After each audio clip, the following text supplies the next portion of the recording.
you do that? How did you do that?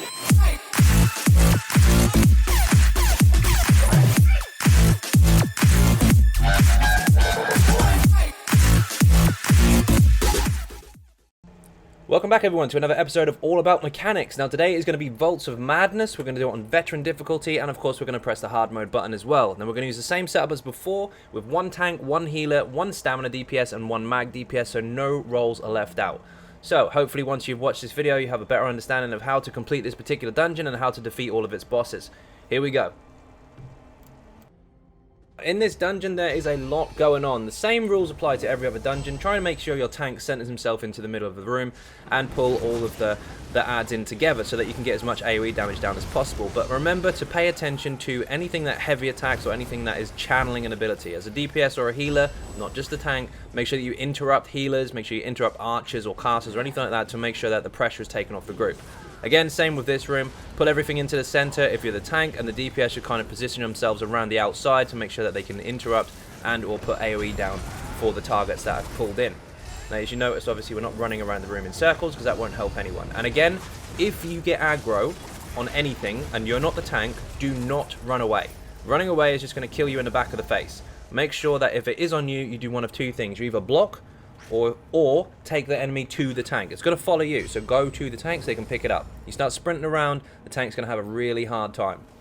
Now, there are some rather mental mechanics as far as this dungeon is concerned, but don't panic. Some of them look like they're going to kill you, but they're meant to be a bit mad. So, like jumping off of cliffs and stuff like that. They're coming up soon anyway. Now, this target here, he does a little laser beam type attack from his eye. Just make sure the tank turns it around away from the group. It's not too problematic, but it does issue a bit of a stun and a bit of a pain in the backside to deal with if your healer's not awake. So you have to make sure that you spin that guy around. Do not stand in any boss's faces. I'm not sure if you're aware of this or not, but when you stand in front of a dog, in his face, that's where the teeth are. The bosses are the same. Remember that. Now, this boss is a pain in the arse. Make sure the tank pulls those adds in as soon as possible and get AoE damage down on those adds if you can, without doing too much damage to the boss. The boss has to be focused, yes, but don't burn it. Now, the trick to this, you can see there's a beam on Stig at the moment, our tank. That life draining beam takes the damage you do on the boss and transfers it to the target. Now, there's two ways to avoid this. One is to lessen your damage. Don't burn it. This is a long fight if you do it this way, but no one will die. Because, of course, you can pace your damage. If you've got tons and tons of dots down and you're nuking the target, you are going to get the beam on whoever's got aggro. It could be anyone, it's random. And they're going to die instantly because your damage is transferred to them. But if you just pace it, don't use any ultimates, and as soon as you see that beam just stop doing damage, you won't kill the group. Your healers have to be on point, obviously, but you won't kill them. One other tactic to avoid it, by the way, if you're really, really fast, is if the beam is on you, dodge roll instantly and it will break. But that's slightly different. That's very, very difficult to avoid. Now, this boss here is very, very simple to manage. Basically, set yourself up in a four-corner formation, basically what we've done here. So we've all got our own space, no one's dancing around the room, none of that stuff. You can see where she's aiming at. Now, if you get suspended in mid-air, you'll see the feasts appearing around the room, those glowing ball things that are going towards her. They'll heal her if they get too close, but if you blow them up, then the person who is suspended in midair will be released. So you have to be very quick to get rid of those. Now, also she will fire a frontal kind of fire AoE at a random target, and she'll fire a bolt at a random target as well. Positioned like this, you can see who she's aiming at, and it gives you plenty of time to get out of the way. The rest of the time, of course, the tank should just keep the boss turned in their direction. No one should be standing in front of the boss's face. You saw that she did the fire at the tank then, that's absolutely fine, the tank can block it. If it aims at you, you can either move out of the way or block it, it's entirely up to you. But, above all, when one of your teammates is suspended in mid-air, get rid of the feast and they'll get released again. Very, very simple. She doesn't hurt that much, so she shouldn't be too problematic as long as your healers are on point. Here, you obviously see that Stig is going into the room first. Make sure that your tank is always the first one in the room. I don't care if you think you're amazing at DPS, if you're dead, you've got no DPS. So stay out of the room, let the tank go first. I try to not YOLO occasionally, but I would follow that advice if you can. This room is exactly the same as the last one. Make sure that you put everything into the middle. Keep on those interrupts and make sure that you keep as much area of effect down as possible. Again, especially that big dude that was in the room, do not run away from him. Run to the tank so the tank can take it off you, or block. It's entirely up to you, but don't run away. Never, ever, ever run away.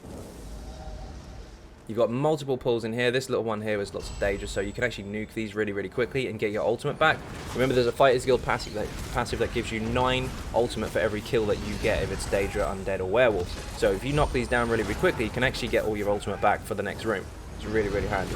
Again, same rules as before. Make sure everything is chained into the center as much as possible. Watch out for those archers because you need to interrupt them. And watch out for the flame atronachs as well, because when they die, they explode. If you stand in their feet as they die, they will pop and they will kill you. So be very, very careful. This room again is very, very simple. Same as before. Pull everything into the center. Watch out for the Bankins because they explode even though they've got very low health. You can normally get them down with Area of Effect. Chain in the flame atronachs as soon as possible and stay out of that big, big circle. It's really nasty. There's some Dragon Knight banners that keep getting dropped by some of the ads. You need to make sure that you stay out of it and kill the person that casted it. If you do that, you're fine. The Seducer type enemies are the ones that do that, so be very, very careful. Your healers can normally stay on point with the healing for that. It's not too much damage, but if you don't have a healer or if you are not aware of that mechanic, then people can die quite quickly. Bankins, lots and lots of them. Pull them in, AoE them down. They're really not a problem unless they explode, and you can normally kill them before they get there. But again, the tank should make sure that it pins the Bankins as quickly as possible so they don't scatter around the room, and the DPS and the healer should make sure that they don't run away. Running away will kill you. This room is a little spread. It's quite difficult for the tank to grab everything all at once because obviously there's so many targets at range that you're going to run out of resources before you put everything in. However, do as best you can, pull the stuff in, pin it into the middle of the room, and make sure that your DPS and your healers are paying full attention to any interrupts that the tank may miss, especially the ranged ones. Eventually, of course, this skeleton dude will come in the room. This is the main boss for this particular area. You see that we're not running around the room, we're kind of central. This guy is very similar to that of Crypt of Hearts in that he will charge at the tank or charge in the direction of the person he's aggroed, and he'll hit the wall. There you go, there's the charge. He'll leave AoEs behind. You can dodge roll through them, but I wouldn't recommend standing in them because they'll really, really hurt. He's got stuck in the wall, perfect. That can happen, by the way. Now, as long as you are facing a wall, he will always run towards that direction, as the tank that is, the person who's got aggro. If you are facing anywhere else, he'll run somewhere else. So you can position him so he literally gets stuck in one corner and then moves to the next corner and so on. So you can keep the fight quite central or quite controlled in one area, but if you're not focusing on that, of course he can go a bit mad and run up the stairs. So you can see here that he ran into the corner a bit, then he ran into the pillar. You can position him so that he runs deliberately to where you want to put him. But apart from that, he doesn't really hurt. The main thing you need to be aware of is that you need to stay out of his face. If you're the tank, that's fine. If you're a DPS or healer, stay out of his face. Now, on the way through this next corridor, there'll be some Bankins and a Flame Atronach. You have to make sure that, of course, the tank, again, pins them down to the ground as soon as possible to make sure they don't scatter, because they will. Do not run away, and keep your area of effect damage down on the ground as a DPS. Healers, just stay on point in case any of them explode and kill people.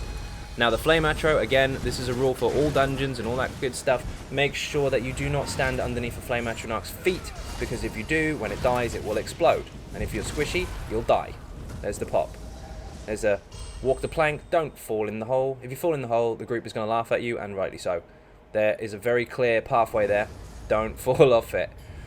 Now, this part is a little tricky. There are some ledges that we have to go down. You can jump off them, you can fall off them, whichever, but make sure you stay on the path, because I have seen countless people fail this and fall off, and you will fall all the way down there and die. So be really careful. There is a shortcut, yes, but we're not going to do that. We don't need to see cheesy stuff. Now, this room is quite large. There's a lot of casting enemies, so make sure you're on point with your interrupts. Tanks should try and center themselves a little bit, or maybe push themselves towards this main door area and drag everything in as quick as possible. In the meantime, keep your area of effect damage down.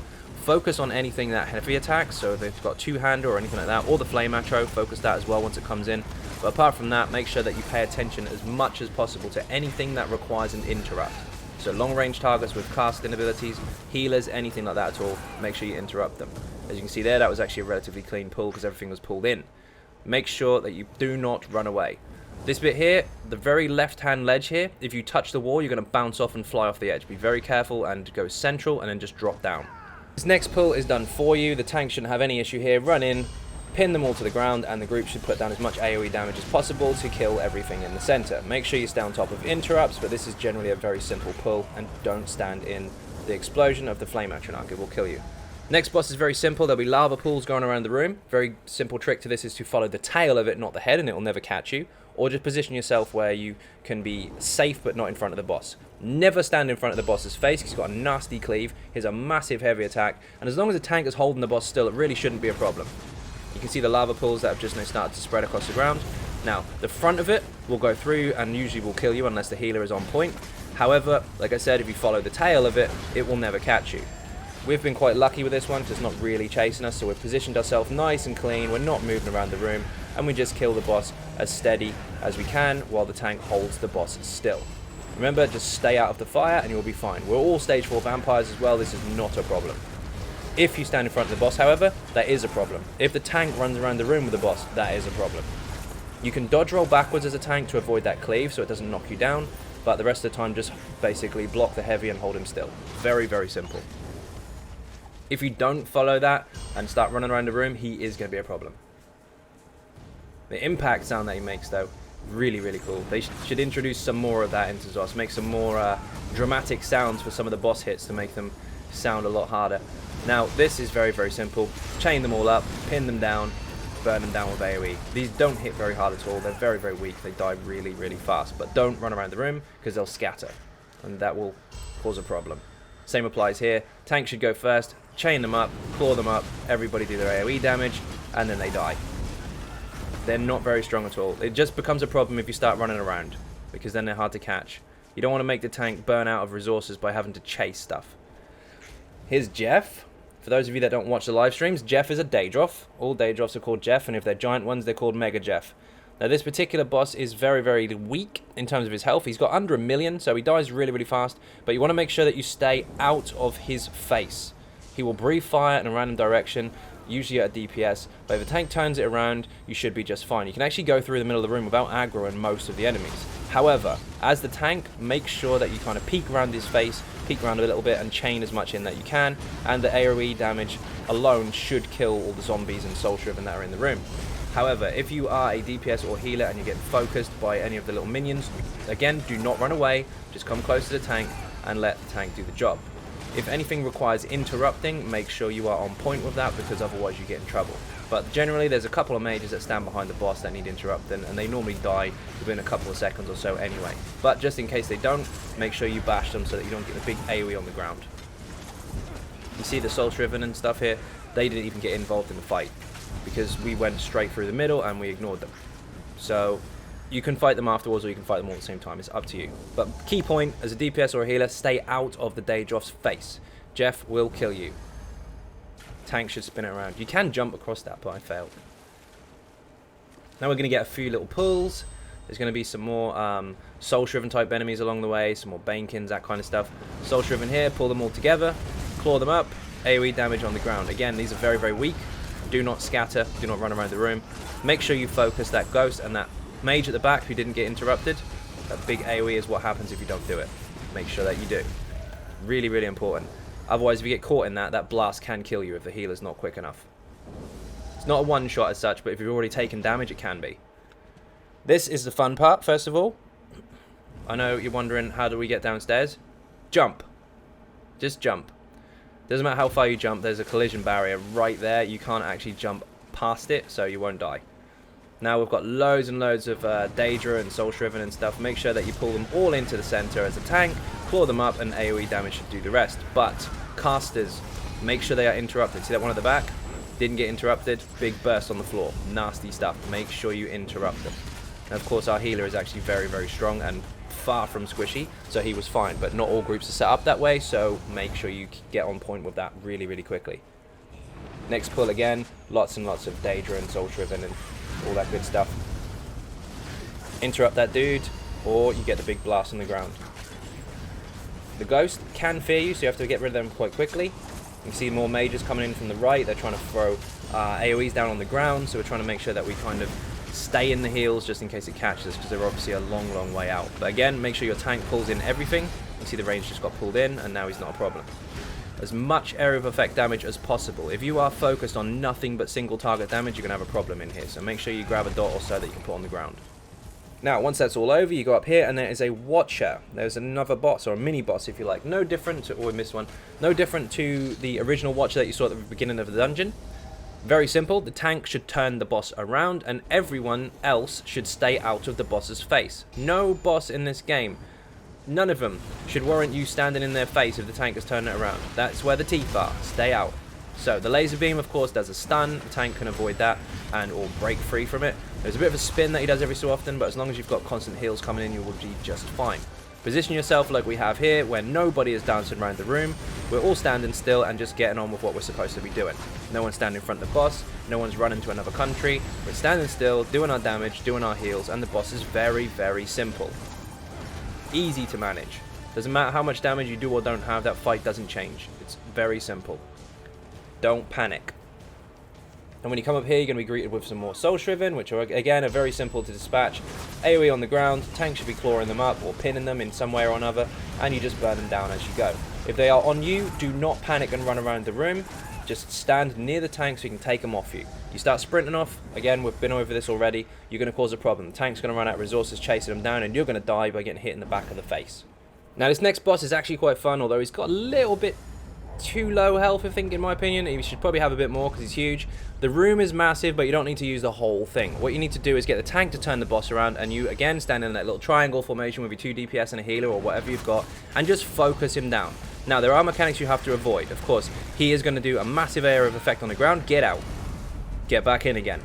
He'll aim at one person in particular at random, and he'll put flame across the ground. When he aims at you, move. Then when he jumps up in the air, get out, get back in again. It's very, very simple. If you stand how we're positioned now, we've all got our own spaces. We know which one he's going to aim at with a flame across the ground, so we know who needs to move out of the way. You can see it's now on Bob. He's moved. Very simple. Get out, get back in again. That's all you have to do. Do not run around the room in circles. Do not panic. Just move out of the big AoE, move back in. It doesn't stay, it disappears. Again, the reason for the formation, the reason for that kind of triangle or square formation, if you count the tank as well, is to see which person he is aiming at when he does his breath. It's really, really easy to avoid because you can see which way he is facing. This bit, you can actually die. Now, if you jump just normally, you'll land in the water, and this will help you with your no death run. If you jump any other direction or jump too far, you will land in one of the bird cages or you'll land on the ground way ahead of us. So that's actually quite fun. Most people try and land in a bird cage or something like that, but if you're going for no death, just drip off the edge and you'll be fine. You can actually land on those steps. I'm not sure if anyone of us did. No, we did go for the no death, fair enough. We usually try and see as far as we can jump. But again, yeah, if you're going for the no death, just tip off the edge, you'll be fine. This next pull, again, you've seen this already. Very, very small pulls with low damage targets. Nothing really too stressful. Keep your damage on the ground. Get the tank to pin them as they come in, and you'll be absolutely fine. They do root you occasionally if you get that grip around your feet, the hand, the skeleton hand. Just dodge roll out of it, you'll be fine. Another Watcher. Again, you know what to do with this. Tank turns it around, everybody else stays out of his face. You don't want to get stunned, don't stand in his face. Really simple to get rid of. Now he's got some minions. Again, claw them up, AoE them down. None of them really hurt, unless apart from that mage at the back there who you've got to interrupt, as we just did. This one as well, pull them in. Make sure you dispatch them quickly and you're all good. Even if you don't have loads and loads of damage, as long as you apply the right type of damage and don't sprint off around the room, you will be fine. Last boss is awesome. He is possibly one of the most dramatic bosses in the dungeons. He's very cool. The base dungeons, I mean, not the DLC ones. This is the Architect. Now, he stays dead center the whole time. He's very cool. There are lots of ads that come in. Your tank needs to be on point with pulling those in, especially the Night Blades, because they will fear you. Of course, you want as much area of effect damage down as possible, and you want to make sure that the tank is focusing the boss overall. We're going to hit hard mode, of course. Now, if the boss is on the tank, no one will get hit by the boss, which is fine, but the ads will come in, so again, be careful. There's two major mechanics to this. Now, one of them we do actually get to see. The other one didn't actually happen because we got unlucky. It's random. There's two major mechanics. One, the ground will light up, loads of spirits will fly into the air, and you need to get out of the center as soon as possible and wait for that mechanic to be over. The other mechanic is a big dome, like a negate bubble, will cover you and your group, and the outside of the room will smash to pieces with loads of really cool shapes. Those are the two base mechanics you have to pay attention to. If it's ghosts, get out. If it's the dome, stay in. That's all you need to know. So, focus down the boss. The tank should pull the adds in, chain them in, make sure that the group DPSs them down. Focus the adds, of course. And when he kind of lights up these pillars around the room, he'll introduce the mechanic. Now keep watching here and you will see it. It's normally around now. Here it comes. Now this is one of the mechanics. The ground is pink. Get out. Do not stand in that, no matter what. That's your opportunity to get out. So if that happens, get out of the middle. If that doesn't happen and it's a negate bubble instead, you must stay inside. Obviously we didn't get to demonstrate it because of course he did the same mechanic twice in a row, which he can do. He could have done the other one instead. It is random, but you must know which one is the one you have to follow. If the ground lights up, get out of the middle. If it doesn't light up, stay in. Again, get rid of the adds as soon as possible. The boss is really not that challenging himself. It's more to do with the two base mechanics and the adds. As long as you get rid of them, you'll be just fine. Doesn't matter how long this takes you. I went into a couple of... here we go. Light up. Get out. Easy. You can still do damage to him. You can still hurt him and all that good stuff. I even used trash pots in this fight to kind of slow it down a bit. But then he wasn't doing the mechanic anyway, so we just killed it. So, pay close attention to the adds. Focus the adds when they come in. Your tank needs to chain them in as soon as possible. And the rest of the time, just hurt the boss. Like I said, I did this on a pickup group. It took absolutely forever. But they did it because they followed the mechanics clearly. Doesn't matter how long it takes, it never changes. That helped. Hopefully that wasn't too boring, and hopefully you now have a better understanding of how to approach that particular dungeon. It is mad in there. There is lots of weird stuff going on, but if you just relax and follow what you're supposed to be doing, you will be just fine. It doesn't matter how much damage you do or don't have. It is all about mechanics, hence the name of the series. Speaking of which, of course, this is the last neutral dungeon. We've done all the version 1 dungeons, we've done all the neutral dungeons, and now we're going on to the harder stuff. Now we're hitting version 2. So the next dungeon guide that you're going to see is going to be Banished Cells 2. Hold on, it's going to be rough. So, first of all, thank you all very, very much for watching. I fully appreciate the support, and if you are not subscribing, please do hit that button. It is free. Furthermore, if you'd like to support the channel outside of YouTube, there are some links in the description for Patreon, Twitter, Facebook, Twitch, of course, where I've been live streaming, and, of course, the website xynodegaming.com, where all the guides are. Once again, thank you all very, very much for watching, and I will see you in the next video. Bye-bye.